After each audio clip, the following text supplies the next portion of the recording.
Yeah, I'm just heading back to work, so. And it's kind of later in the evening, but I thought I'd get on here and just make another little update kind of video and talk to you about just gardening and that kind of stuff since it is spring. For those of you watching this later on, we are starting the second week of May. Today's Mother's Day, so if that lets you know anything.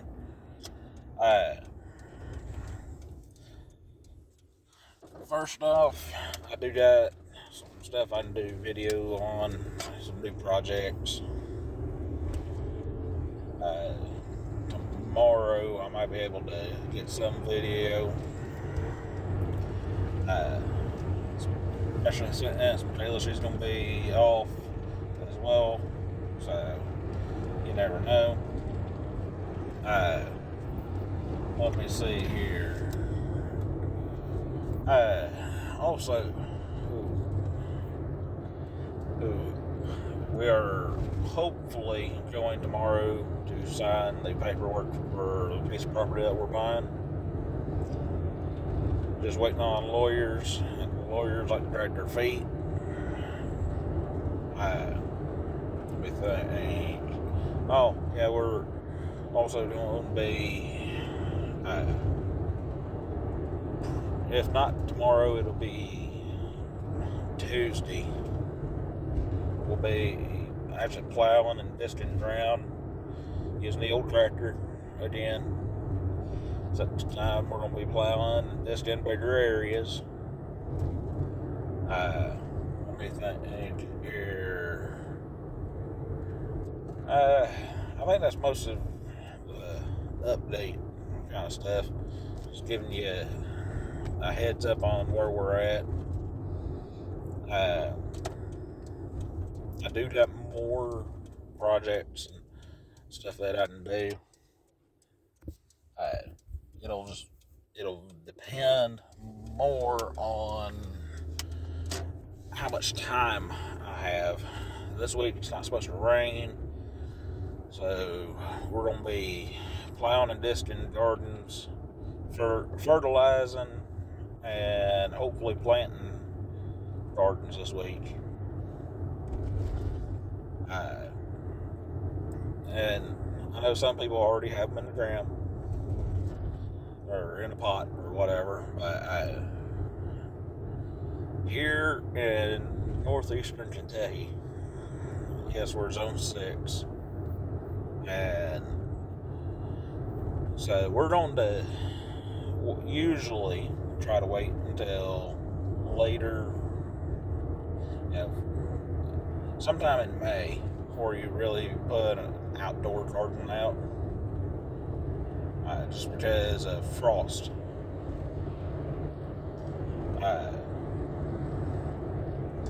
I could have put it out in April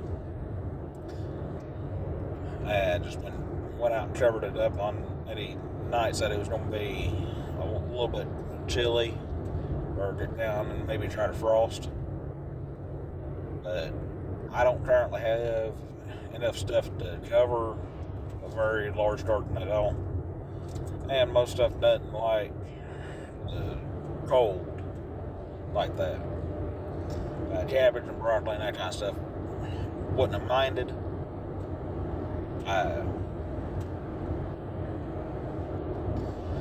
But I also didn't have the property in hand at that time. Now, we'll have to look and see. I just noticed the guy I'm buying property who just messaged me. I will talk to him here in a little bit and see what's going on. Hopefully, guys, we get all the property stuff situated.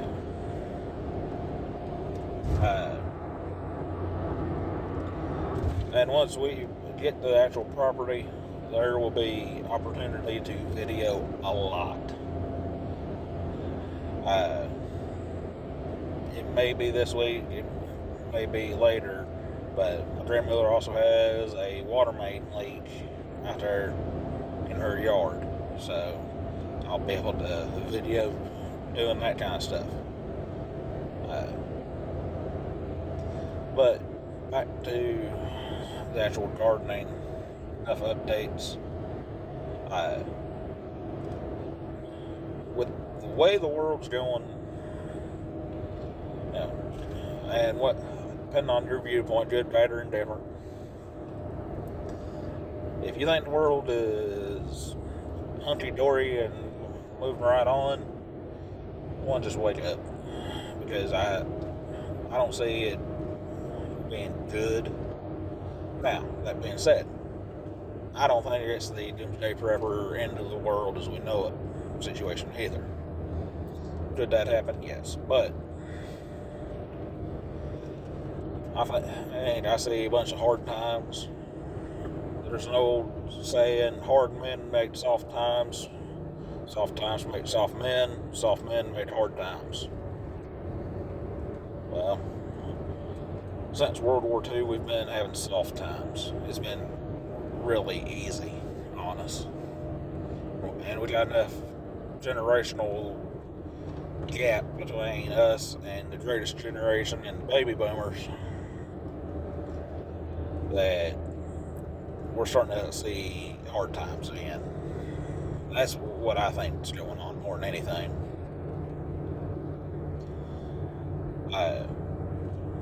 That being said, I'm not going to fearmonger anyone or whatever. There's enough channels on YouTube that does that. There's enough that'll try to scare you. And I'm just simply stating, guys, I know the price of groceries has gone up. There's no one on this planet that can tell me that they ain't. Now, that being said, where I live, groceries have gone up considerably.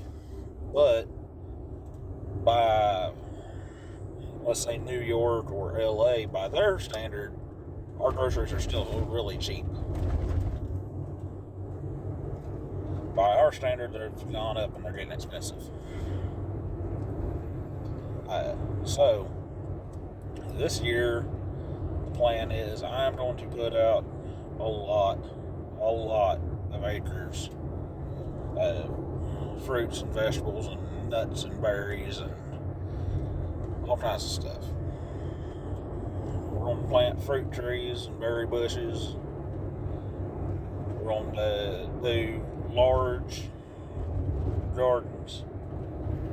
Some may be containers, some may be row crop style gardens. I may do some with the square foot gardening technique. I don't know. But I've been watching, what's his name, David the Good, and he has a point. No matter where you are, just grow something.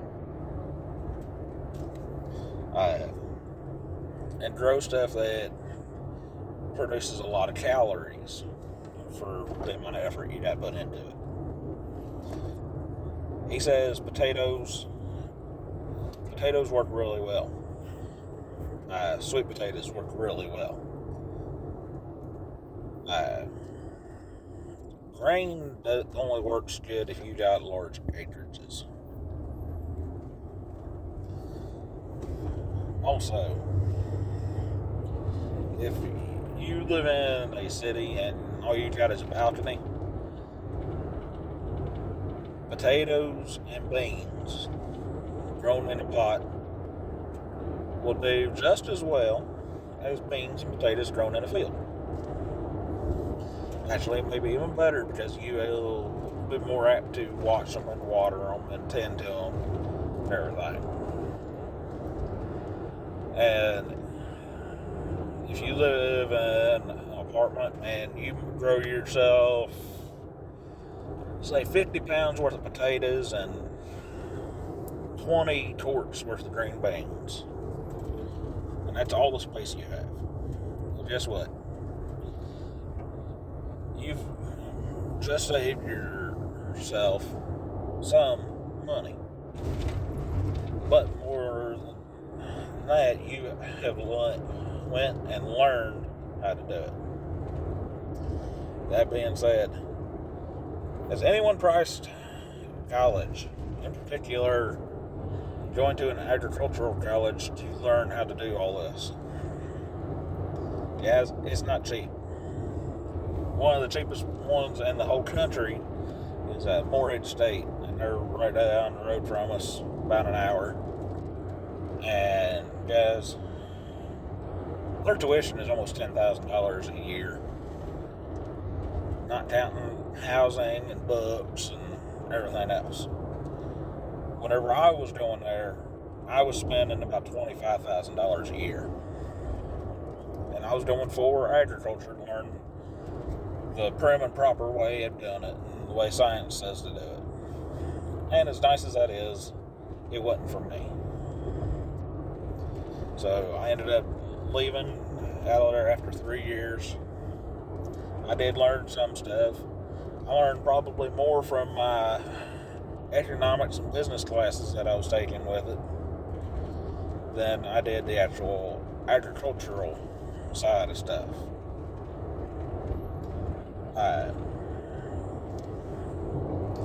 And I learned more from YouTube videos here, in particular from Gabe Brown and David. Oh crap, what's David's last name? Grant. That's it. Mark Shepard, Joel Salatin, Justin Rhodes. You know, those guys. I've been watching, like I said, David the Good, and I've learned more from those kinds of people on YouTube than I learned in 3 years of going to a formal university. Because YouTube is still free for the moment. So you can get yourself a $20,000-$30,000 a year education for free on YouTube. Spend 2 or 3 hours a night, just go through and watch 1-2 videos. That's all it takes. Before long, you'll start getting curious. Once you start getting curious, start experimenting. Take a pot, a field, whatever you have, and experiment with it. See what happens when you do this or that. And soon enough, you're going to find stuff that works and works good for you. You're going to find management techniques that you like, that work good for you in your situation. Because a purely no-till, back to Eden style garden works for some people. For some people, it don't. Me, I like the conventional till, old school version of the garden, just because it works for me. I know what I'm doing with it, and it allows me to get a yield. And that's the main thing you need to get, especially nowadays. Get a yield of something. It may not be a lot, but that's what you need.